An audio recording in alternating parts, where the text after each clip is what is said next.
بسم الله الرحمن الرحيم. الحمد لله رب العالمين، والصلاة والسلام على أشرف الأنبياء وسيد المرسلين خاتم النبيين محمد وعلى آله وأهل بيته وصحبه أجمعين. أما بعد، قال الله تبارك وتعالى: وَإِذِ ابْتَلَى إِبْرَاهِيمَ رَبُّهُ بِكَلِمَاتٍ فَأَتَمَّهُنَّ قَالَ إِنِّي جَاعِلُكَ لِلنَّاسِ إِمَامًا قَالَ وَمِنْ ذُرِّيَّتِي قَالَ لَا يَنَالُ عَهْدِ الظَّالِمِينَ. صدق اللہ العظیم.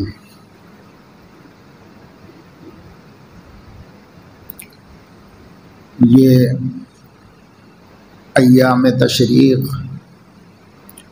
چل رہے ہیں اور ایام تشریق میں بھی ایام نحر چل رہے ہیں. 5 دن ایام تشریق کہلاتے ہیں. 9 ذی الحج سے لے کر کے 13 ذی الحج تک ان کو ایام تشریق کہتے ہیں،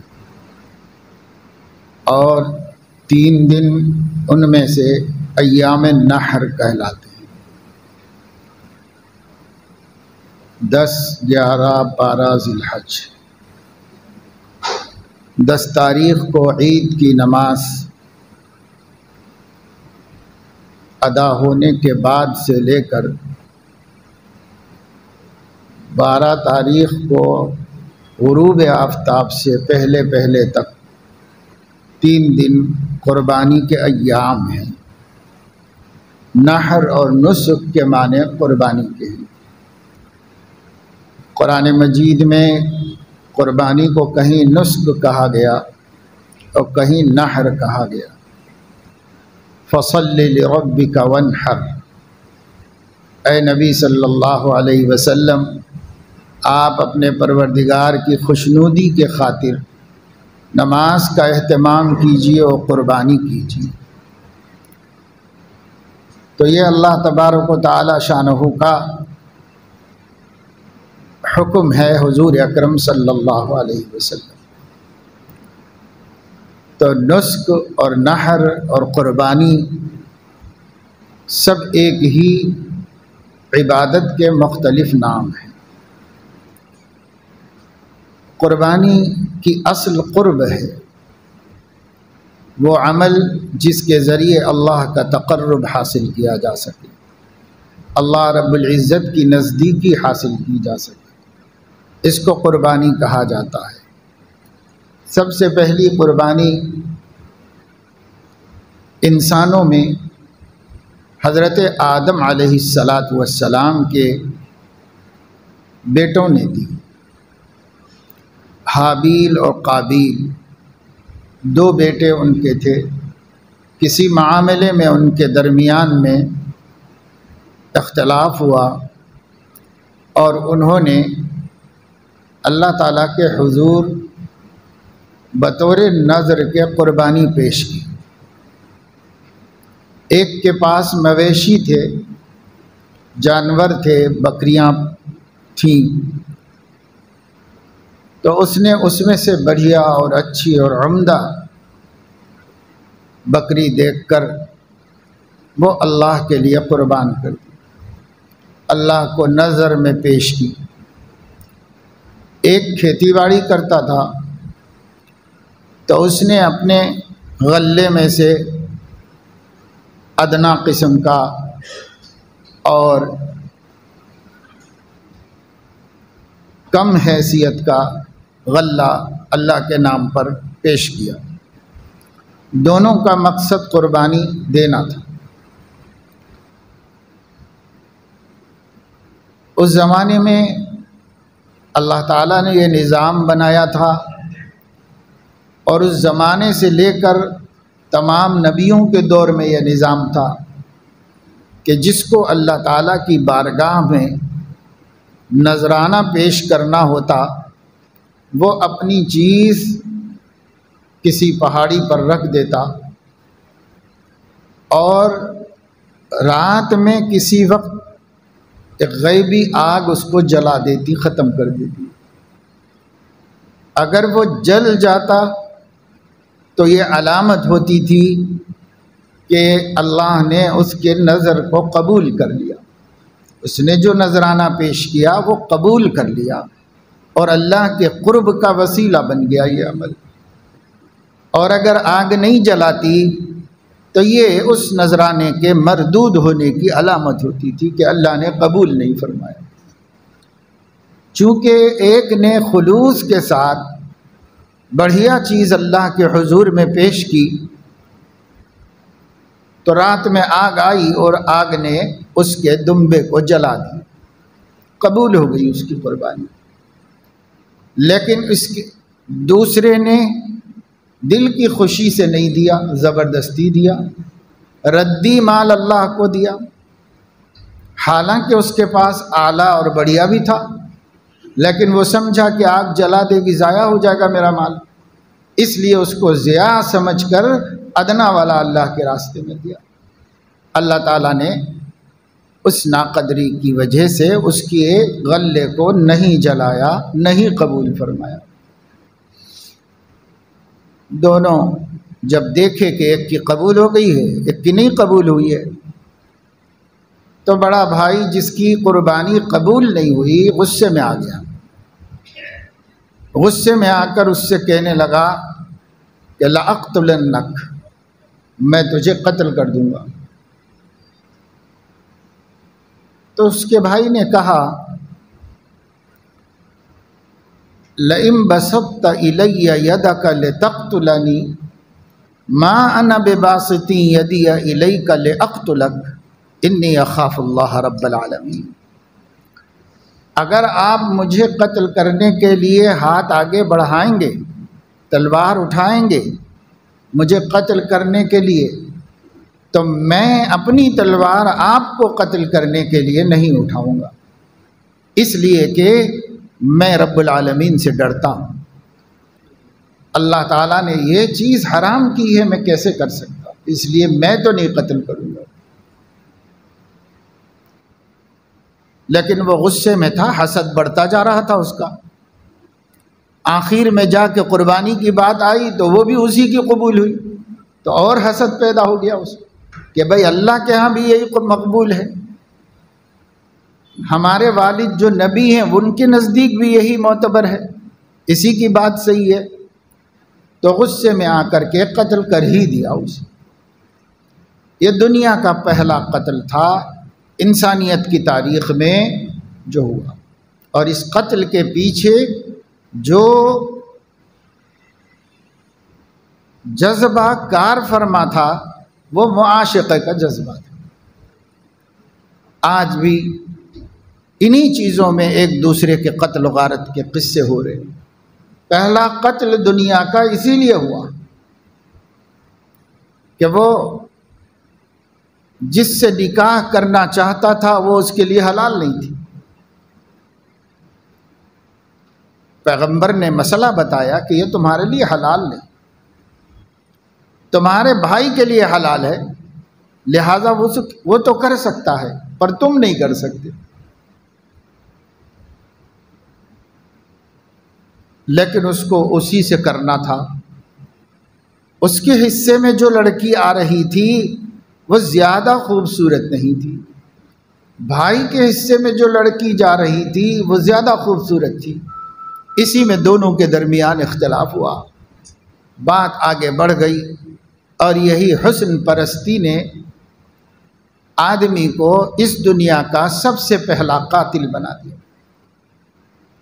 پہلا قاتل قرآن مجید میں اللہ رب العزت نے اس کا قصہ بیان کیا تو اس کے بعد اپنا یہ حکم بھی سنا دیا، اپنا یہ فیصلہ بھی سنا دیا دنیا کو، اور قیامت تک کے واسطے قرآن میں محفوظ کر دیا۔ اللہ رب العزت نے کہ اللہ تعالیٰ نے من اجل ذالک کتبنا علی بنی اسرائیل انہ من قتل نفسا بغیر نفس او فساد فی الارض فکأنما قتل الناس جمیعا، بنا کسی شرعی وجہ کے، بنا کسی اسلامی حق کے اگر کسی نے کسی کو قتل کر دیا تو گویا اس نے پوری انسانیت کا قتل کر دیا، اس کو پوری انسانیت کو قتل کرنے کا وبال ہوگا۔ اور اس پہلے قاتل کے بارے میں اللہ رب العزت نے فرمایا قیامت تک جتنے لوگ قتل کریں گے، قتل کا گناہ کریں گے، ان سب کو ان کا گناہ ہوگا،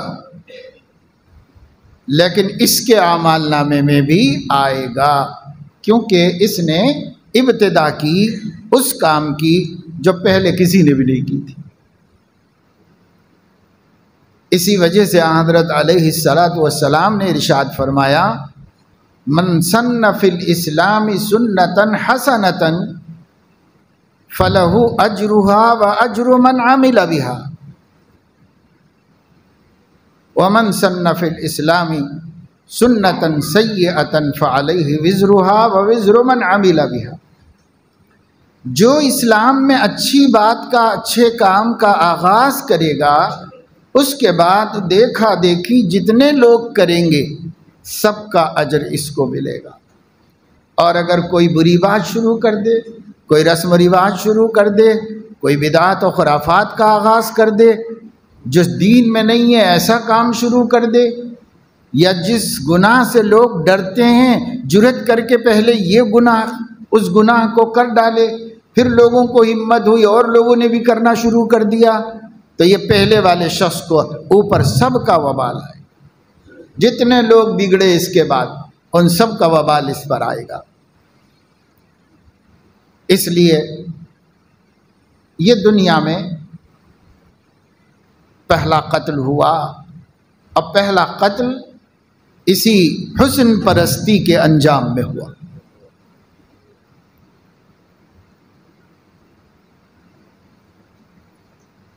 تو بات یہ عرض کی جا رہی تھی کہ پہلی قربانی ان لوگوں نے دی اللہ کے ساتھ، یہاں سے قربانی کا سلسلہ شروع ہوا۔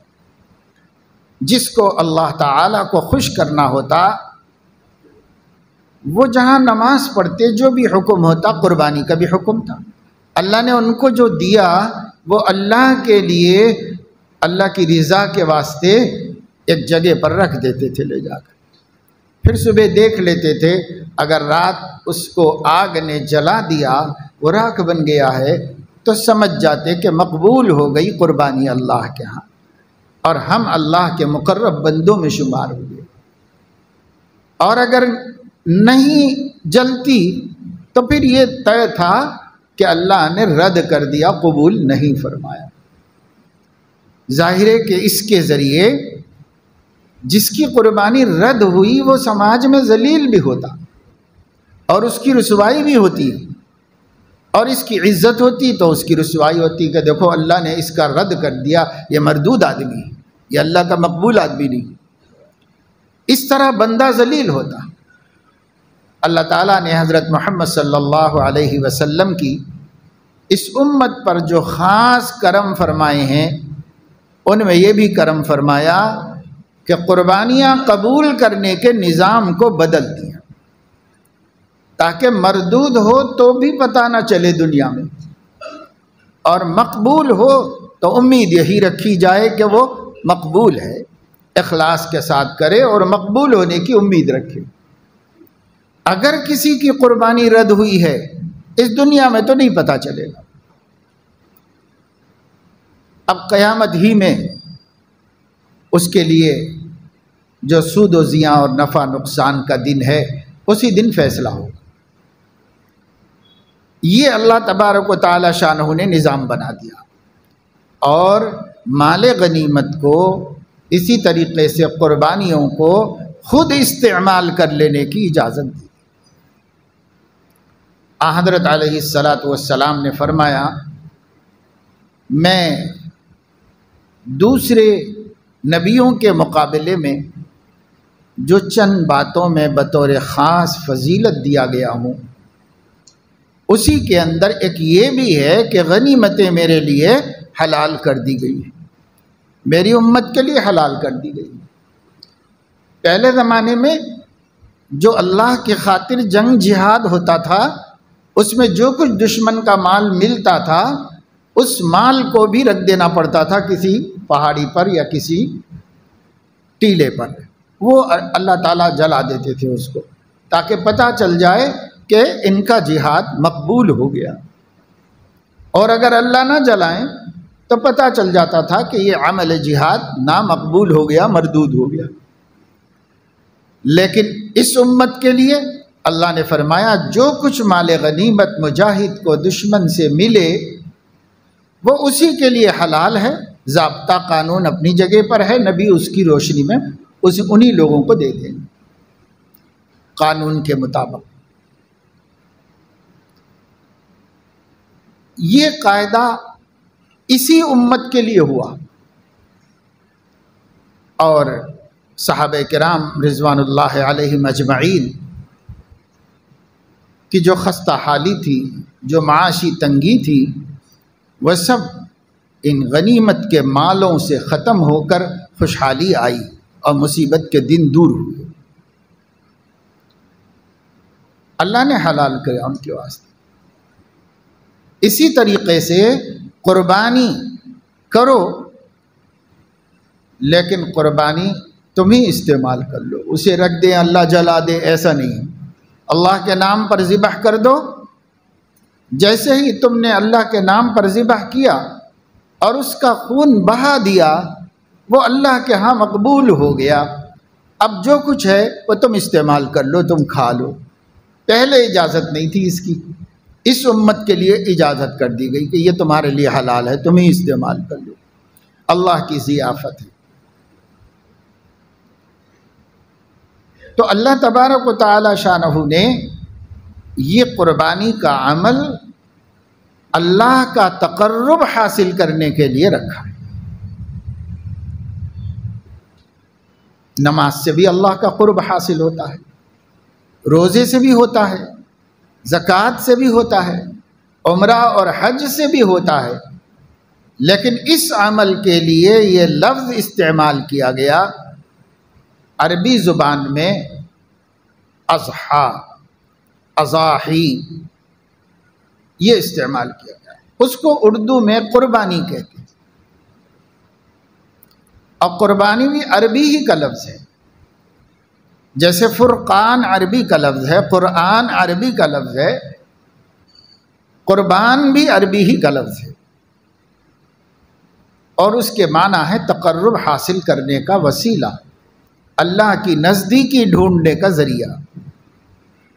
حضرت علیہ السلام نے فرمایا ما عمل ابن آدم من عمل فی ایام النحر احب الی اللہ من احراق الدم۔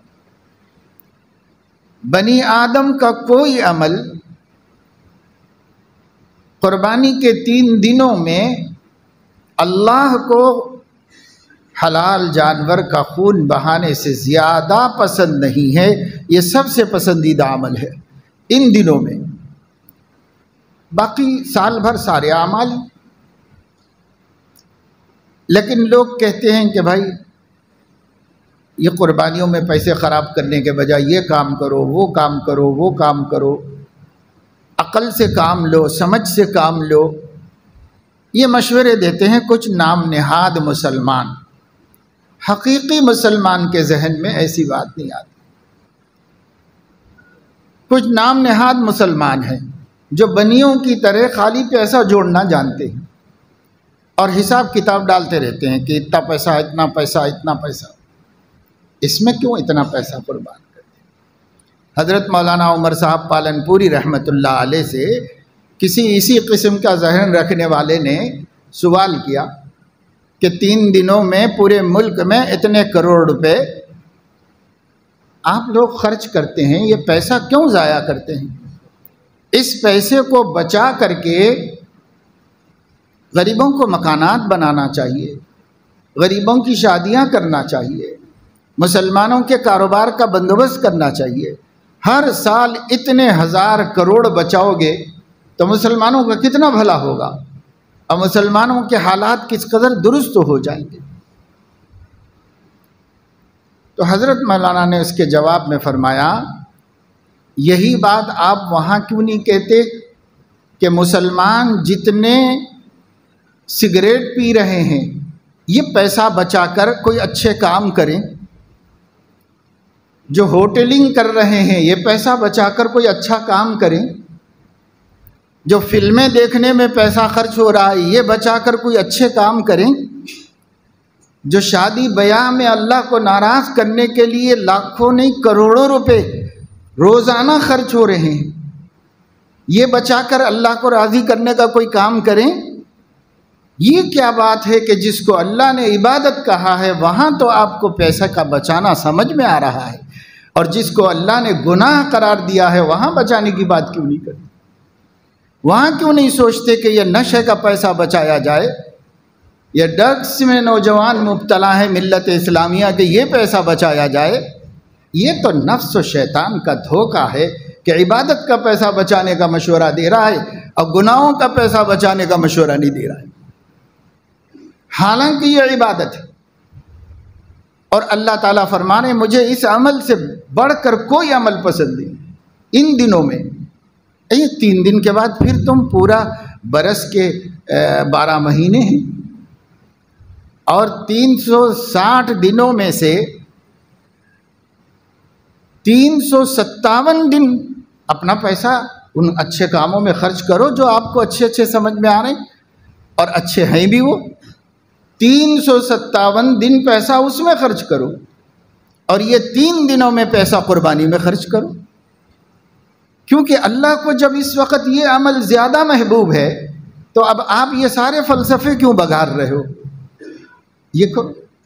آج کل ایک اور فیشن چل پڑا ہے، وہ یہ ہے کہ صاحب ایک کافی گھر والے کی طرف سے، ایک گھر والے کی طرف سے، ایک گھر میں ایک کافی ہے، ایک گھر میں ایک کافی ہے، اور اس کا شور مچایا جا رہا ہے۔ یہ بھی انہی منکرین حدیث کا پیدا کیا ہوا فتنہ ہے جو اب اہل حدیث بھی بولنے لگے، حالانکہ یہ شروع کیا تھا منکرین حدیث نے۔ جب منکرین حدیث نے شروع کیا تھا، آگے چل کے اس کا رنگ بدل گیا ہے، اب اہل حدیث حدیث کو ماننے کے باوجود یہ بولنا شروع کر دی، ایسی باتیں پھیلانا شروع کر دی۔ تو کیا ہوتا ہے، ایک چیز جب چل پڑتی ہے تو اس کو لوگ سوچے سمجھے بغیر قبول کرنا شروع کر دیتے ہیں، یہ ہوتا ہے۔ بھائی اللہ کے نبی کا اتنا کہنا کافی نہیں کہ ان دنوں میں جانور کا خون بہانے سے زیادہ اللہ کو کوئی عمل پسند نہیں؟ اب تم 1 2 5 10 کی بحث نکال ہی کیوں رہے؟ سلف صالحین نے اٹھائی تھی کیا یہ بحث؟ یہ بحث تو ابھی چند برسوں میں شروع ہوئی، صرف چند برسوں کی ہے، ورنہ ان 10 برسوں سے پہلے نہ اہل حدیث کہتے تھے، نہ حنفی کہتے تھے، نہ شافعی، یہ بحث اٹھی ہی نہیں تھی۔ مسلمان جوش و خروش سے، بڑے جذبہ ایمانی سے قربانیاں کرتے تھے۔ اب شروع کر دی گئی چند دنوں سے یہ بحث۔ تو یہ دور ہے دراصل اعمال صالحہ سے امت کو کاٹنے کا۔ کچھ لوگ قرآن حدیث کا نام لے کے کاٹ رہے ہیں، کچھ لوگ قرآن حدیث کو بدنام کر کے کاٹ رہے ہیں۔ وہ بھی دشمن ہے، یہ بھی دشمن ہے، دونوں دشمن ہیں۔ اپنے دشمنوں سے ہوشیار رہو، دشمنوں سے ہوشیار رہو۔ وہ بھی دشمن ہے جو آپ کو اعمال صالحہ سے ہٹا دینا چاہتا ہے، اور یہ بھی دشمن ہے، اس کا پینترا الگ ہے، اس کا پینترا الگ ہے۔ یہ اللہ رسول کا نام لے کے بول رہا ہے اور وہ اللہ رسول کو بدنام کر کے بول رہا ہے، لیکن ہیں تو دونوں دشمن۔ اور یہ آپ کو معلوم ہے کہ نادان دوست سے دانا دشمن بہتر ہے۔ یہ نادان دوست ہیں ہمارے، جو ہماری عاقبت برباد کرنے کے لیے بلا وجہ۔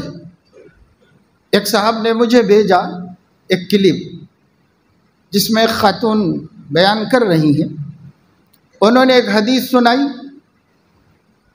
کہ حضرت علیہ السلام نے ایک بکری کی قربانی دی اپنے گھر والوں کی طرف سے، اور ایک دوسری حدیث سنائی کہ حضرت صلی اللہ علیہ وسلم نے حجۃ الوداع میں 100 اونٹوں کی قربانی دی۔ اس کے بعد یہ کہا کہ ان حدیثوں سے پتہ چلتا ہے کہ جیسا موقع ہو ویسا کرنا چاہیے، کر سکتے ہیں، گنجائش ہے تو ایسا بھی کر سکتے، گنجائش نہیں ہے تو ایسا کر سکتے۔ یہ مطلب ہوا، دونوں حدیثوں سے بات یہی نکلی اور یہ تو سمجھ میں آ گئی، لیکن اس کے بعد کا جتنا بھی ان کا کلام تھا وہ سب کا سب ایک سے زائد نہ کرنے کو ثابت کرنے میں۔ بھائی پہلے تو ٹھیک بات کہہ دی تھی آپ نے، یہی بات امت ہمیشہ سے کہتی آ رہی ہے، گنجائش نہیں ہے تو بالکل نہیں کرو، کوئی گناہ نہیں، ایک کی گنجائش ہے یعنی ایک ہی کے اوپر واجب ہے تو ایک ہی کرو، اور اگر بہت لوگوں پہ ہے تو سب کرو، اور اگر آپ اکیلے ہیں اور 100 بھی کر سکتے ہیں تو کرو، نبی نے اکیلے 100 کی تو آپ بھی کرو۔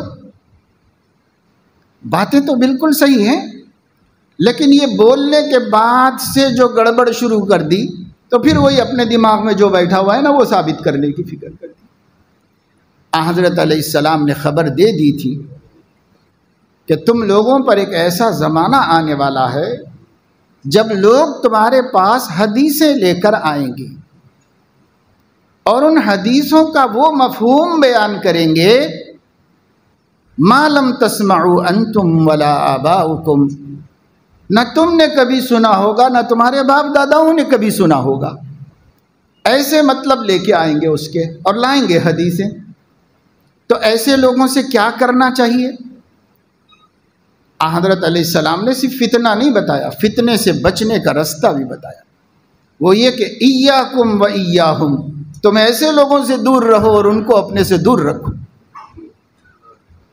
آپ علماء سے دین سمجھیے، سوشل میڈیا کا کائے کا دین ہے؟ سوشل میڈیا یونیورسٹی بن گئی، سوشل میڈیا کا کیا دین ہے اور اس پر آنے والی باتوں کا کیا اعتبار ہے؟ چاہے قرآن پیش کرتے ہوں چاہے حدیث پیش کرتے ہوں، اگر وہ کسی عالم کی بات نہیں ہے تو اس کا کوئی اعتبار نہیں۔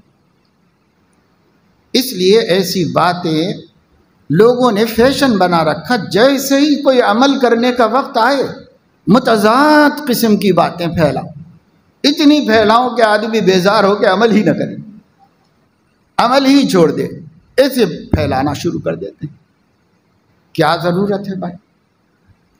اس مسئلے کی ضرورت ہی کیا پیش آئی؟ لیکن بعض لوگوں کو بہرحال اپنے کو نمایاں کرنا ہے، اپنے کو برحق سمجھنا ہے اور سب علماء کو الو سمجھنا ہے اور اپنی بات کہنا ہے۔ جیسے کل مجھے کسی نے، رات دیکھ رہا تھا تو واٹس ایپ پر بعض تعلق والوں پوچھتے رہتے ہیں باتیں، ایک نے پوچھا کہ مجھے ایک اہل حدیث عالم تو نہیں، کوئی صاحب نے مجھ سے کہا ہے کہ آپ لوگوں نے عورتوں کو مسجد آنے سے روکا، آج جتنی بچیاں مرتد ہو کر جا رہی ہیں اس کا وبال آپ کے علماء اور مفتیوں پر ہے، اگر وہ عورتیں مسجد آتی ہوتی تو یہ حرکتیں نہ کرتی۔ تو وہ مجھ سے پوچھ رہے تھے کہ کیا یہ بات صحیح ہے؟ میں نے کہا ان سے پوچھو کہ جو اہل حدیثوں میں بھی کچھ عورتوں کے قصے ایسے آ رہے ہیں، انہوں نے تو منع نہیں کیا تھا تو پھر ان کے کیوں آ رہے ہیں؟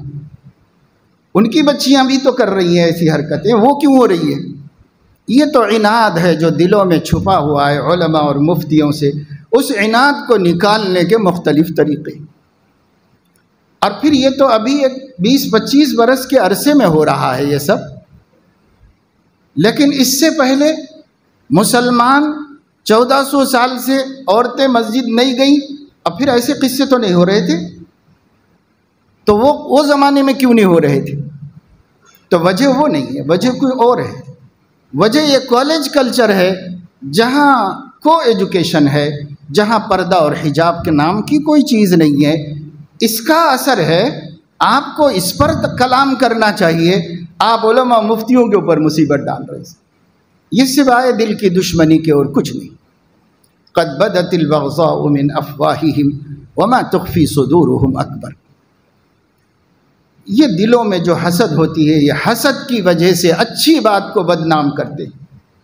ارے بھائی، صحابہ کے دور سے ایک کام شروع ہوا، کیا سب کے سب گمراہ تھے؟ تم اکیلے ہدایت یافتہ ہو گئے ہو؟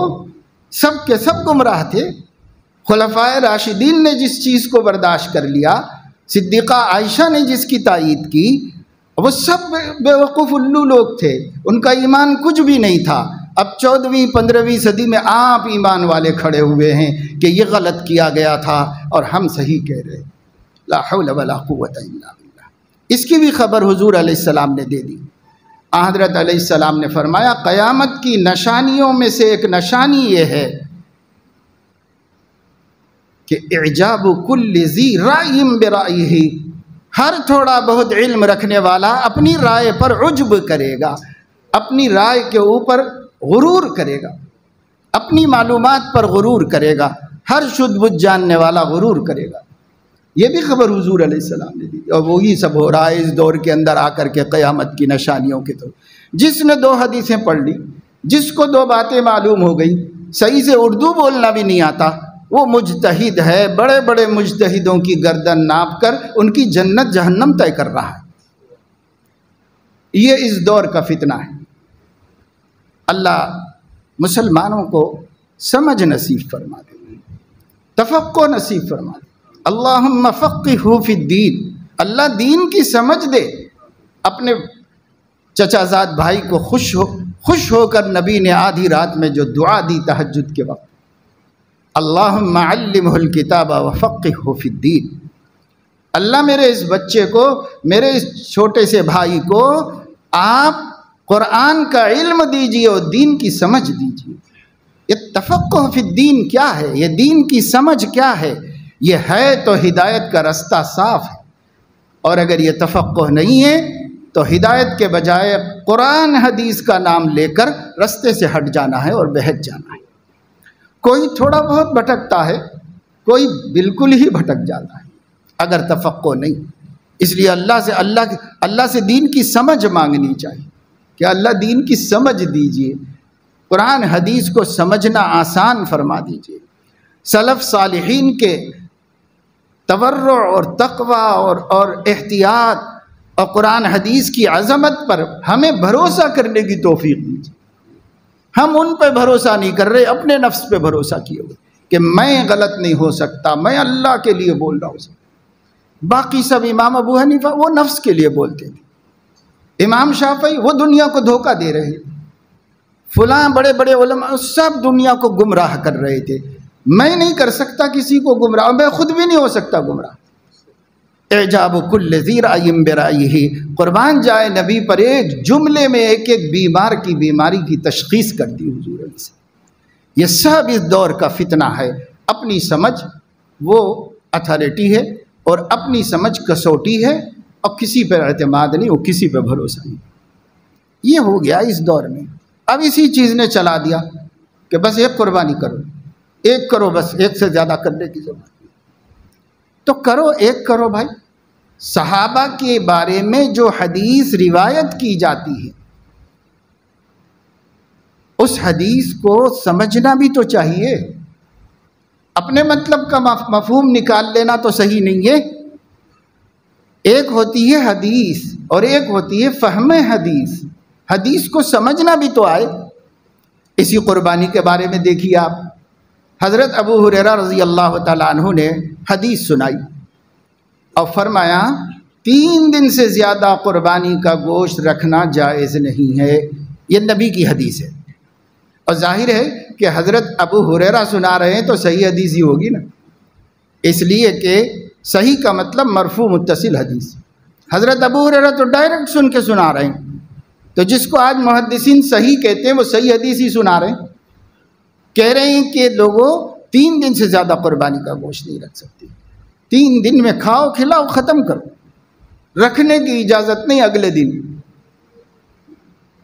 تو بعض لوگوں کو یہ شاق گزرا، انہوں نے حضرت عائشہ رضی اللہ تعالیٰ عنہ حیات تھی بہت عرصے تک، 50 برس نبی کے بعد حیات تھی، ان سے پوچھا جا کر کے کہ اماں جان حضرت ابو ہریرہ ایسا حدیث نقل کر رہے ہیں اور ظاہر جھوٹ تو نہیں بول سکتے، لیکن سمجھ میں نہیں آئی بات، کیا ایسا ہی حکم ہے؟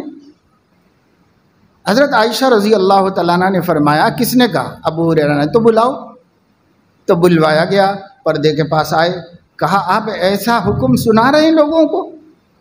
کہا ہاں اماں جان، میں کیا سنا سکتا ہوں، میری مجال کیا ہے، میں نے نبی سے اسی طرح سنا، اسی طرح محفوظ رکھا، وہی لوگوں کو پہنچا دیا۔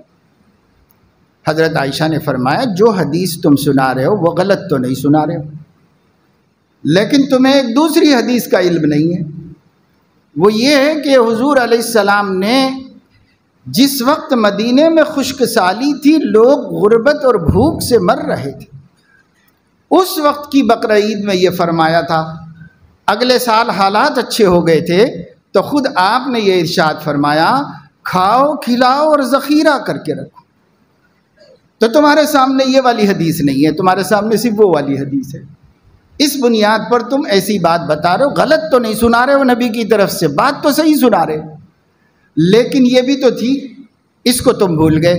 اب یہ ہے کہ مسلمان غریب اور کمزور اور نادار ہوں تو پھر تو بانٹ دو بھائی، جتنا جلدی کھلا سکتے ہو لوگوں کو کھلا دو، اور لوگوں کی حالت ایسی نہیں ہو تو پھر تم رکھ بھی سکتے ہو، ذخیرہ بھی کر سکتے ہو۔ دو حدیثیں جمع کرنے سے صحیح مسئلہ سامنے آیا۔ اب یہ کہ صحابی سے پوچھا گیا کہ آپ لوگ قربانی، انہوں نے کہا کہ ہم ایک گھر میں ایک قربانی کر لیتے تھے بس۔ تو یہ جو بات انہوں نے کہی تو بات تو غلط نہیں ہے، لیکن سمجھیے کہ صحابہ کے دور میں، نبی کے زمانے میں ہر شخص ایک کرنے کے قابل بھی نہیں تھا، ایک قربانی کرنے کے قابل بھی نہیں تھے، معاشی اعتبار سے اتنے تنگ دست لوگ تھے۔ وہ جس کے ہاں بکریاں ہوئی تو انہوں نے کر لی، جن کے ہاں نہیں کچھ نہیں۔ اور صحیح بخاری میں حدیث ہے کہ حضرت علیہ السلام نے عیدگاہ جانے سے پہلے بیت المال سے بکریاں ایک صحابی کو دیں اور فرمایا کہ یہ تقسیم کر دو تاکہ لوگ قربانی کر لیں۔ تو قربانی کرانے کے لیے حضور علیہ السلام نے سرکاری خزانے سے بکریاں تقسیم کروائیں۔ اگر ایسا ہی کوئی ضروری چیز نہ ہوتی، نہ فضیلت کی بات ہوتی، نہ ثواب کی بات ہوتی، تو اللہ کے نبی جن کو سکت نہیں تھی ان کو کیوں دے رہے کہ کر لو قربانیاں؟ یہ حضور علیہ السلام عمل کی فضیلت بتا رہے، ان دنوں میں اللہ کو یہ عمل پسند ہے، جتنا ہو سکتا ہے کریں۔ حضرت علیہ السلام نے، صحیح بخاری میں حدیث ہے، عید کی نماز پڑھانے کے بعد عیدگاہ میں 2 میڈھے قربان فرمائے، اپنا پیر داہنا پیر رکھا اور اس کے بعد اسے پچھاڑا اور اس کے بعد 2 میڈھے قربان فرمائے حضور علیہ السلام نے۔ چت کبرے قسم کے خوبصورت میڈھے تھے جو آپ نے قربان کی۔ تو حضرت علیہ السلام نے 1 اور 10 کی کوئی پابندی نہیں رکھی، بس یہ بتایا، ما عمل ابن آدم فی عمل من عمل فی ایام النحر احب الی اللہ من احراق الدم۔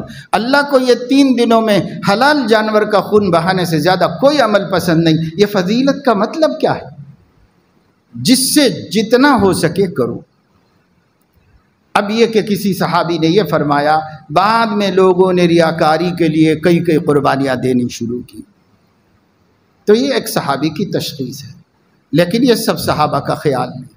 نبی کی حدیث کے مقابلے میں خود اہل حدیث حضرات یہ کہتے ہیں صحابی کا قول معتبر نہیں، یہ صحابی کا قول ہے اور یہ نبی کا قول ہے۔ نبی فرما رہے ہیں، من وجد ساعة ان یضحی فلم یضحی فلا یقربن مصلانا۔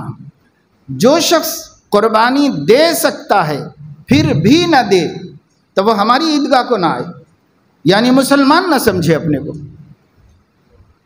اتنی سخت وعید حضور علیہ السلام سنا رہے ہیں، اس کے مقابلے میں صحابی کا قول ہے، اور جن کے بارے میں یہ کہتے ہیں یہ حضرات کہ قول الصحابی وفعلہ لیس بحجت عندنا، باقاعدہ کتابوں میں لکھا ہے اہل حدیث علماء نے، صحابی کا قول اور صحابی کا فعل ہمارے نزدیک حجت شرعی نہیں ہے۔ جب نہیں ہے اور اس کے مقابلے میں نبی کا قول کیا ہے اور نبی کا فعل کیا ہے؟ نبی نے 100 بھی قربان کر دی، یہ فعل ہے، اور نبی کا قول یہ ہے جو نہ کر سکنے کے باوجود نہ کرے تو عیدگاہ بھی نہ آئے، اور نبی کا قول ہے اللہ کو یہ بہت پسند ہے، فطیبوا بہا نفسا، اپنے دل کی خوشیوں سے قربانیاں کرو، دل کی خوشی سے پیسہ خرچ کر کے قربانیاں کرو۔ حضرت علیہ السلام نے کتنی فضیلت بیان کی، فرمایا یہ تمہاری قربانیوں کو اللہ رب العزت قیامت کے دن سب ملا کر ایک مضبوط طاقتور جانور بنا کر پل صراط پر چلنے کے لیے عطا فرمائے۔ صحابہ نے پوچھا کہ یا رسول اللہ قربانی کیا ہے؟ تو فرمایا تمہارے ابا کی سنت ہے۔ کہا ہمیں کیا ملتا ہے؟ ما لنا فیہا یا رسول اللہ، ہمیں کیا ملتا ہے؟ ان کی سنت ہے۔ تو فرمایا بکل شعرۃ حسنۃ، تمہاری قربانی کے جانور کے ہر بال کے بدلے ایک نیکی ملتی ہے۔ صحابہ نے پوچھا کہ بکری پر بال ہوتے ہیں، مینڈے پہ بال نہیں، اون ہوتا ہے، باریک باریک بال ایک دوسرے میں گھسے ہوئے کہ شمار تک نہیں کیے جا سکتے۔ وما الصوف یا رسول اللہ، اون کے بارے میں کیا فرماتے ہیں؟ مینڈے کے بالوں کے بارے میں کیا فرماتے ہیں؟ فرمایا کہ بکل شعرۃ من الصوف حسنہ، اس کے بھی ہر بال کے عوض اللہ تعالیٰ تم کو ایک نیکی عطا فرماتے ہیں۔ یہ فضیلت کرنے کے لیے بیان کی جا رہی، نہیں کرنے کے لیے بیان کی جا رہی۔ یہ فضیلت لوگوں کو روکنے کے لیے بیان کی جا رہی کہ ترغیب دینے کے لیے بیان کی جا رہی۔ بس جب آدمی چاہتا ہے کہ ہمیں یہ نہیں ماننا ہے تو وہاں اپنا اصول بھی توڑ دیتا ہے، اور جہاں آدمی چاہتا ہے کہ یہ ماننا ہے وہاں کوئی اصول بنا لیتا ہے۔ یہ سب نفسانیت ہے، ایسا نہیں ہونا چاہیے۔ ایک اصول پہ قائم رہو، صحابہ کے اقوال و افعال نہیں لینا ہے مت لو، اور اگر آپ یہ چھوڑ دو گے تو یہاں یہ لے لینا پڑے گا جو نبی نے فرمایا کہ جتنی ہو سکیں قربانیاں کرنا چاہیے۔ اب ریاکاری، تو آپ ریاکاری کرو گے تو ہوگی، نہیں کرو گے تو خود سے آ کے چپکے گی۔ کیا ریاکاری؟ ہر زیادہ کرنے والا ریاکار ہے۔ تب تو آپ کو کہنا پڑے گا کہ ایک حج میں 100 قربانی دینے والا نعوذ باللہ ریاکاری کر رہا تھا، لوگوں کو دکھا رہا تھا کہ میں اتنی قربانیاں کر رہا ہوں، نعوذ باللہ من ذالک۔ وہاں پھر یہی کہنا پڑے گا کہ ریاکاری ہو رہی تھی۔ سمجھنے کی ضرورت ہوتی ہے، صحابہ کرام کی باتیں سچی باتیں ہیں، لیکن ان کو دوسری سب باتیں سامنے رکھ کر ملا کر دیکھ کر سمجھنا پڑتا ہے۔ یک من علم را 10 من عقل باید کہا جاتا ہے۔ پہلے زمانے میں 1 من علم کے واسطے 10 من عقل بھی چاہیے ہوتی، اور ایک حدیث کو سمجھنے کے لیے 100 حدیثیں تو پڑھنی پڑیں گی کم سے کم۔ ایک صفحے میں کوئی حکم لکھنے کے لیے کم سے کم 200-400 صفحے پڑھنے کے بعد آپ اس لائق ہوں گے کہ کوئی حکم بیان کر سکیں۔ قرآن حدیث بہت وسیع علم ہے، ایسا تھوڑی ہے کہ بھئی میں ایک حدیث لے لوں، آپ ایک حدیث لے لیں، میں اس پہ ضد کرتا رہوں، آپ اس پہ ضد کرتے رہیں، ایسا تھوڑا ہی ہے۔ سب سامنے رکھ کر شارحین حدیث نے جو باتیں طے کی ہیں وہی ہمیں ماننا چاہیے۔ صحیح بخاری کی شرح حافظ ابن حجر عسقلانی نے لکھی، بہت بڑے عالم ہیں، دنیا آج تک ان کا قرض نہیں چکا سکی، جتنا انہوں نے احادیث کے ذخیرے کو جمع کر لیا، اور کتنا ہر حدیث کی شرح کرنے کے لیے اس سلسلے میں جہاں جہاں جتنی حدیثیں موجود ہو سکتی تھیں انہوں نے سب وہاں اکٹھی کر دی۔ حیران ہے دنیا، آج کمپیوٹر بھی اتنی آسانی سے آپ کو نہیں دے سکتا ہے جتنا اس زمانے میں ان کی میموری، قدرتی میموری نے جمع کر دی۔ ایک حدیث کی تشریح کے لیے 15-15, 20-20, 25-25 حدیثیں فلاں محدث نے فلاں محدث نے فلاں محدث نے نقل کی، وہاں الفاظ ایسے ہیں، یہاں الفاظ ایسے ہیں، الفاظ میں کیا کیا فرق ہے، معنی میں کیا کیا فرق ہے، سند میں کیا کیا فرق ہے۔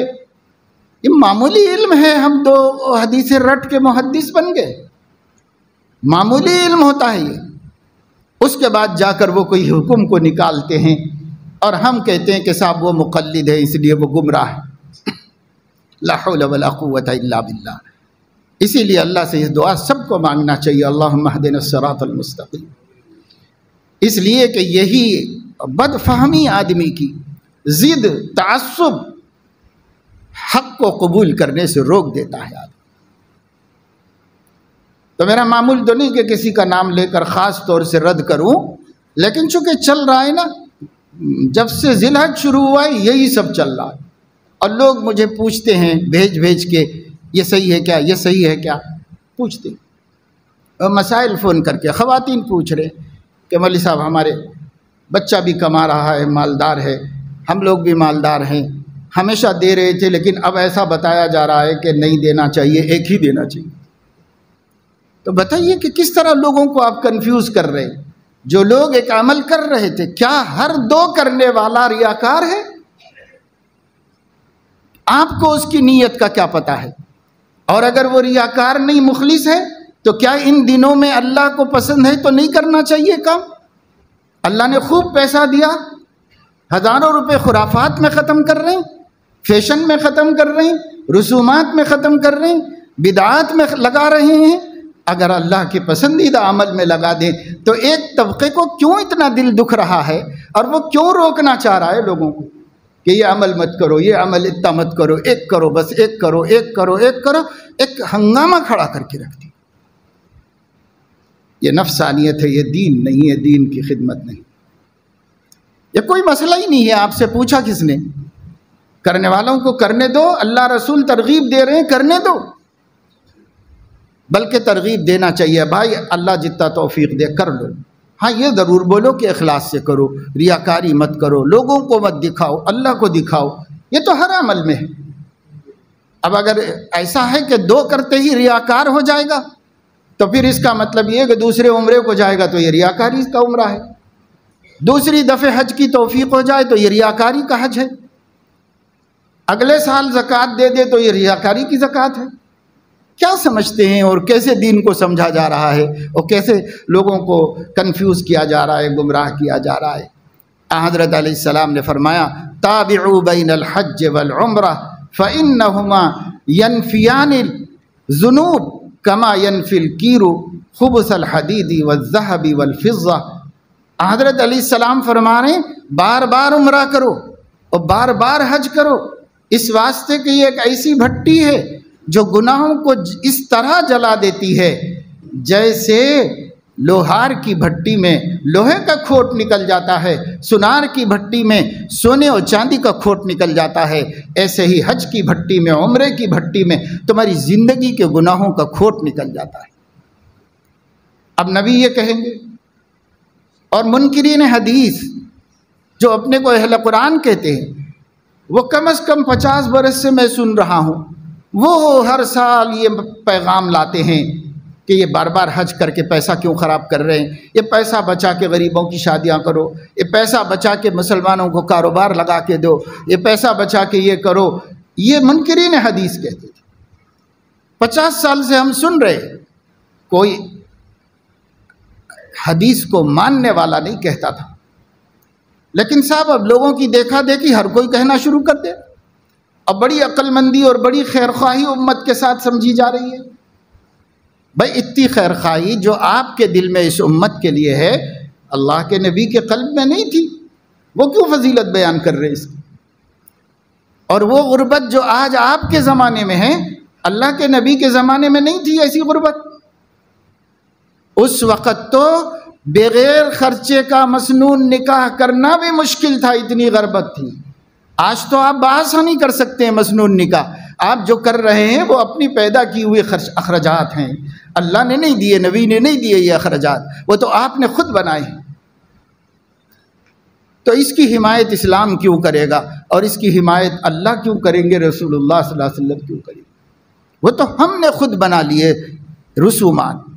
کیسے کر رہے ہیں؟ 8 لاکھ روپے تو ایک رات کا کرایہ دے رہے ہیں شادی خانے، 10 لاکھ روپے کا شادی خانہ، ایک رات صرف دعوت کرنے، ڈنر کھلانے کے واسطے 10 لاکھ روپے صرف اونر کو دے رہے، کروڑ پتیوں کو کروڑ پتی بنا رہے، وہی پیسہ بچا کے اپنی بیٹی کو زیور اضافہ کر دیتے، آڑے وقت میں کام آتی، مصیبت کے گھڑی میں کچھ کام آ جاتا، پلاٹ دلا دیتے، مکان خرید کے دے دیتے۔ کچھ تو کام آ جاتی چیز، لیکن کرایہ مکاندار کو دینے میں ایک رات کے اندر کیسے لگا دیا۔ حیدرآباد میں 10-10 لاکھ 11-11 لاکھ ایک رات کا کرایہ ہے شادی خانے۔ جاؤ تو کچھ کم کرنے تیار نہیں، بولتے ہیں پیکیج ہے اتنا دے کر دینا ہی پڑے گا، اور کر رہے ہیں۔ اور وہ تو صرف کرایہ ہوا، پھر اس ڈنر کی مینو پر کتنا پیسہ خرچ ہو رہا ہے، بے حساب پیسہ۔ ایک صاحب نے اپنی بھتیجی کو جمعگی کر کے ایک دعوت دی، جو فی نفسی ہی غلط دعوت ہے، لیکن اس دعوت دی، بھتیجی کی دعوت، اور 500 آدمیوں کو مدعو کیا۔ ایک آدمی کا کیٹرنگ والے کو 1.25 لاکھ روپے دیا، 6 کروڑ کی دعوت کی صرف ایک رات میں 500 آدمی کو۔ میں نے کہا کہ بھائی کیا ہیرے جواہرات کھلائے گئے تھے؟ کیا ہوا 1.25 لاکھ میں ایک وقت کا کھانا ایک آدمی کا؟ تو بولے بس ہوا ہے۔ کیا ہوا ہے، کیسا ہوا ہے؟ غرور میں، فخر میں، مباحات میں، دکھاوے میں، بس اس میں پیسے کر، چند گھنٹے اسٹیج پر ٹھہرنے کے واسطے سوئٹزرلینڈ سے پھول آ رہے ہیں،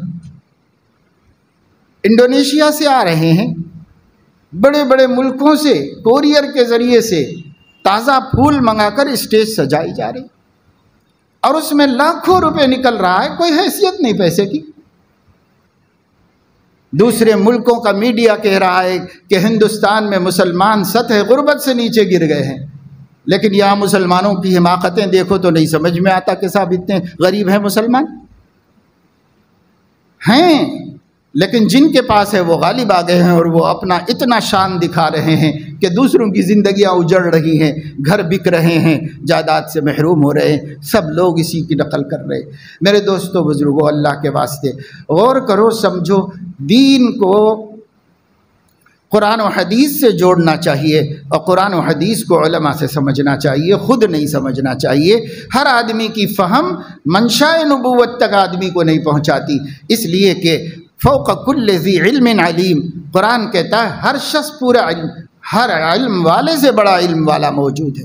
فاسألوا اہل الذکر ان کنتم لا تعلمون، یہاں اہل الذکر سے اہل العلم ہی مراد ہے مفسرین کے نزدیک۔